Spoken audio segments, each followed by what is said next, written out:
December 1776. The American Revolution was not just losing, it was dying. To the rest of the world, George Washington wasn't a founding father yet. He was a failed general on the run. After a disastrous string of defeats in New York, Washington's army had been chased across New Jersey like hunted prey. By the time they crossed the Delaware River into Pennsylvania, they were a ghost of an army. Out of 20,000 men, barely 5,000 remained fit for duty. Morale was non-existent. The Continental Congress had fled Philadelphia. Thomas Paine famously wrote at this exact moment, "These are the times that try men's souls." But Washington knew something his enemies didn't.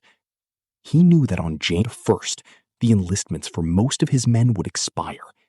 If he didn't strike now, by New Year's Day, he wouldn't have an army left to lead. It was victory or the end of America. Washington's plan was so reckless, it bordered on madness. He decided to cross the Delaware River in the dead of night, in the middle of a brutal winter storm, to attack a professional garrison of Hessian soldiers in Trenton. Who were the Hessians? They weren't just British soldiers. They were elite German mercenaries, men who lived for war.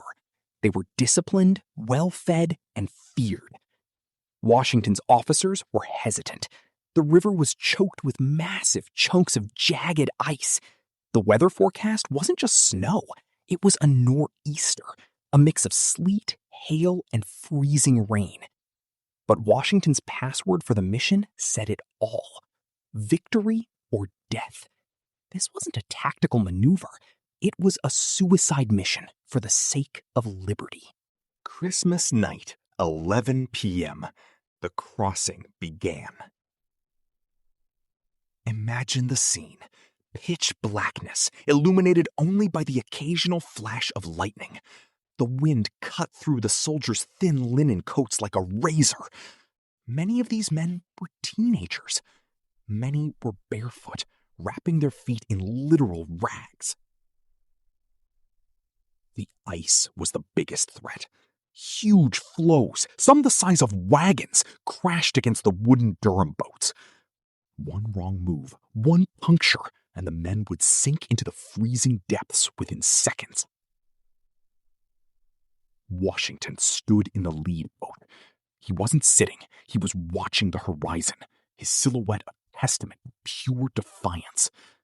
The crossing was supposed to be finished by midnight, but the storm was so fierce, it took until 3 a.m. They were 3 hours behind schedule. The sun would be up soon. The element of surprise was slipping away. Once across, the ordeal wasn't over. They had to march 9 miles to Trenton. The storm turned into a blizzard.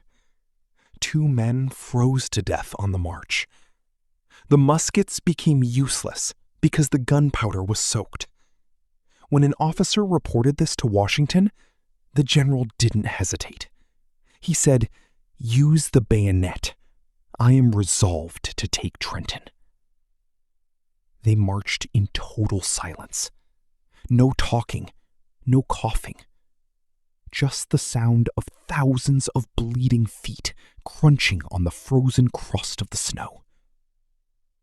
As the first light of dawn broke over Trenton, the Americans were finally in position. They were exhausted, half frozen, and starving. But they were there. At 8 a.m., the attack began. The Hessians were completely blindsided. American cannons, commanded by a young Alexander Hamilton, roared to life, clearing the streets. The sleepy village turned into a chaotic battlefield in seconds. Washington was everywhere, riding his white horse through the smoke, shouting encouragement to his men. The German regulars tried to form lines, but the American fury was too much. In just 45 minutes, it was over. The feared Hessians surrendered. Nearly 1,000 prisoners were taken. The Americans, they didn't lose a single man in the battle itself. It was a miracle on the banks of the Delaware. The victory at Trenton didn't end the war, but it saved the Revolution. News traveled fast. Men who were going to quit stayed to fight. France began to take notice. The failed general had become a legend. Sometimes history isn't decided by the strongest army or the best weapons. Sometimes it's decided by a few thousand people who refuse to give up when everything is against them. Washington's gamble proved that even in the darkest, coldest night, the light of liberty can still be found, if you're brave enough to cross the river. I'm Pitty, and thanks for watching this moment in history.